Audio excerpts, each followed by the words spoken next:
जित पक्ष और जो मुस्लिम समुदाय है जिन पर इल्जाम है, चाहे वो पक्ष हो। और क्योंकि अनिरुद्ध सिंह की ओर से ये कहा गया कि उन्होंने कमिश्नर जो नगर निगम है जिनके पास शनिवार के दिन हियरिंग होनी है इस पूरे मामले में, क्योंकि कल 45वीं हियरिंग है इस मामले में, तो उनसे भी कमिश्नर से भी अनिरुद्ध सिंह ने बात की है कि इस मामले में जल्दी से जल्दी इसको परस्यू किया जाए, जल्दी से जल्दी कार्रवाई की जाए जो भी बनती है।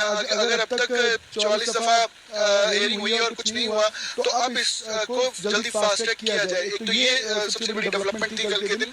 और उनके साथ साथ उन्होंने एक ये भी कहा है कि माइग्रेशन को लेकर जो माइग्रेंट्स यहाँ आते हैं उनको लेकर हम कानून बनाने जा रहे हैं कि वेरिफिकेशन हो, मैंडेटरी हो वेरिफिकेशन, और रजिस्ट्रेशन हो सके तो बंद की जाएगी कि यहाँ पर कोई इस तरीके का रजिस्ट्रेशन हो ही ना सके। ये कल अनिरुद्ध सिंह की ओर से कहा गया। और आज दिन क्योंकि 2 दिन का अल्टीमेटम वही हिंदू संगठनों की ओर से सरकार को था कि इसको डिमोलिश किया जाए, लेकिन सरकार का कहना ये है कि हियरिंग जब तक नहीं हो जाती नगर निगम कमिश्नर के पास तब तक सरकार भी कोई टेक या इनिशिएटिव नहीं ले सकती टेक्निकली। तो कल की हियरिंग का इंतजार है। वहीं कमिश्नर से अनिरुद्ध सिंह ने बात की है और माइग्रेशन को लेकर लॉ लाने की बात है।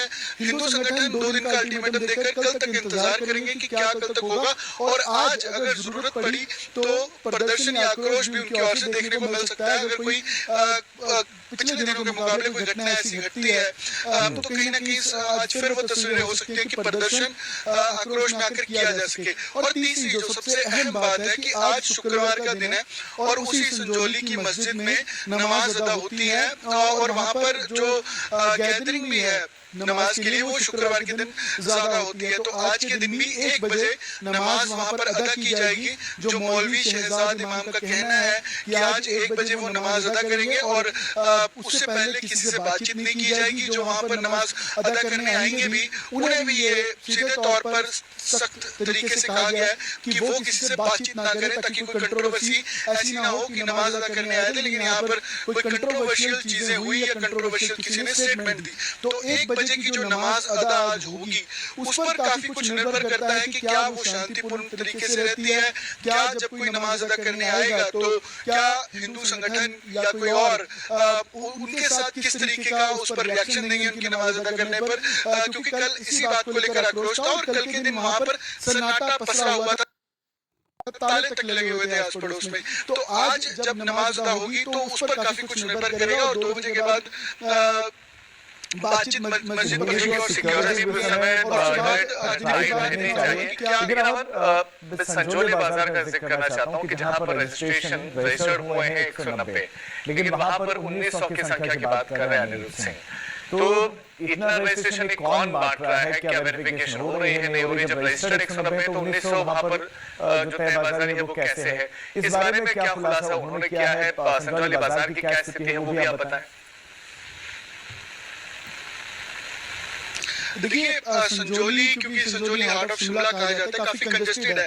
आप देखिए कि ये ऐसा इलाका है संजौली जहाँ पर ज्यादा यूथ रहता है या वो जो स्टूडेंट्स बाहर से आए हैं पढ़ने आए हैं या बहुत पुराने लोग शिमला में रह रहे हैं तो वो संजौली में ज्यादातर टिके हुए हैं। तो संजौली कहीं ना कहीं जब सेंटर है तो इसीलिए वहाँ पर कामकाज और माइग्रेशन भी वहाँ पर एज कम्पेयर टू पूरी जो शिमला सिटी है उसके कंपैरेटिव वहाँ पर ज्यादा इसीलिए है कि वहाँ पर नौजवान जो है वो माइग्रेंट होते हैं। नौजवान वहाँ पर पढ़ने के लिए और चीजों के लिए, अपनी स्टडी के लिए, रहने के लिए, काम के लिए वहाँ पर आते हैं। तो इसीलिए जो 190 रजिस्ट्रेशन भी हुई है तो वो भी दूसरे राज्यों से आकर वो भी इसी जगह हुई है जिन्होंने काम करने के लिए अपना उसको ठिया बनाया हुआ है। और ये 190 1900 तक कैसे पहुंच गई इसी की पड़ताल में प्रशासन और सरकार भी लगी हुई है। इसीलिए एक कानून लेकर आने की मांग भी खुद अनिरुद्ध सिंह ने कही है कि हम एक ऐसा सख्त कानून लाएंगे जिसमें माइग्रेंट्स की इस तरीके की या तो रजिस्ट्रेशन बंद हो और बंद ना हो तो अगर किसी ने आना भी है तो उसके लिए सख्त कानून हो, इसकी वेरीफाइड तरीके से मैंडेटरी हो वेरिफिकेशन करवाना। और ये अमल हिमाचल प्रदेश में भू कानून तो पहले से लागू है, 1971 से वहां पर भू कानून लागू है। कोई भी हिमाचल प्रदेश के बाहर का व्यक्ति वहां पर जो है कृषि भूमि है वो खरीद नहीं सकता है। तो जो रेजिडेंट्स हैं हिमाचल प्रदेश में जो रहने वाले हैं, फ्लैट्स को अगर हम छोड़ दें तो उसके अलावा जो जमीन है वो तो सब हिमाचलियों के पास ही है।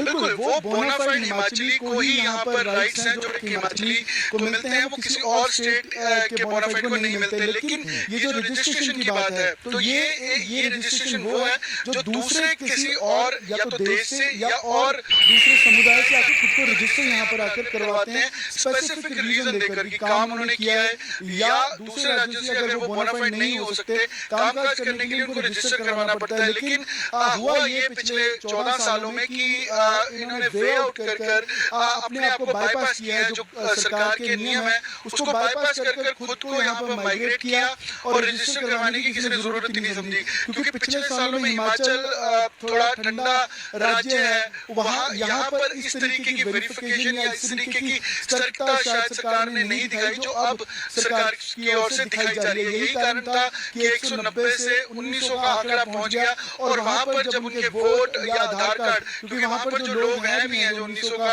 आंकड़ा बताया गया, तो उनके आधार कार्ड भी वो हैं जो सन 2000 के बाद के बने हुए हैं। तो ये जो तब्दीली आई है, क्योंकि ये जब आधार कार्ड वोटर आईडी कार्ड बन जाते हैं तो कहीं ना कहीं जो राजनीतिक क्लास है, पॉलिटिकल क्लास है, वो भी साथ इनको खोना नहीं चाहते। वो भी चाहते हैं कि कोई ऐसा समुदाय ना हमसे खिलाफ चला जाए जिसका राजनीतिक तौर पर असर हो। इसीलिए किसी सरकार ने